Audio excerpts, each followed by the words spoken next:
কই গেলে একটু তাড়াতাড়ি আসো। বাজার হয়েছে? মনের মতো বাজার এনেছি, আগের সপ্তাহে বাজার করতে পারিনি। বাজার করতে পারিনি, মনটা একদম কি খারাপ। খচখচ করছে। মানে আমরা ঘুরতে গেছি, ওখানে গিয়ে মন খারাপ। আজকে বাজারে গেলাম না দেখি কি বাজার, কি মনের মতো অনেক আচ্ছা, দামি চলো। দামি ভালো বাজার। বন্ধুরা চলে আসো, দেখে নাও। দেখো প্রথম প্যাকেট থেকে কি বেরোলো। জ্যান্ত ট্যাংরা। বাবা সত্যি গো, এখনো নড়ছে তো মাছগুলো। জ্যান্ত ট্যাংরা। জ্যান্ত ট্যাংরা ভয়ও লাগে, কাটা খাওয়ার ভয় থাকে কাটতে গেলে। সত্যি তো মাছগুলো নড়ছে এখনো, মাছগুলো এখনো নড়ছে। সেকেন্ড প্যাকেট থেকে বাবা কি দেখ, ছোট ছোট ইলিশ মাছ এনেছে। এত ছোট মাছ এনেছো? ঝোল হবে না, ভাজা হবে। এতগুলো ভাজা? হ্যাঁ ঠিক আছে, দুদিন বসে ভাজাই ভাজা খাবো আর কি। তার পরের প্যাকেট থেকে ও বাবা দেশি পুঁটি, কাঁচা টমেটো এনেছে তো একদম। কারণ এই পুঁটি মাছ কাঁচা টমেটো ছাড়া কিন্তু একদমই ভালো লাগবে না।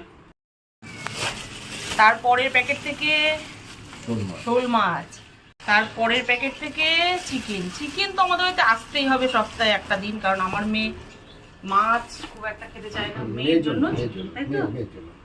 আজকে সত্যি আমার মনের মতোই বাজার করেছে।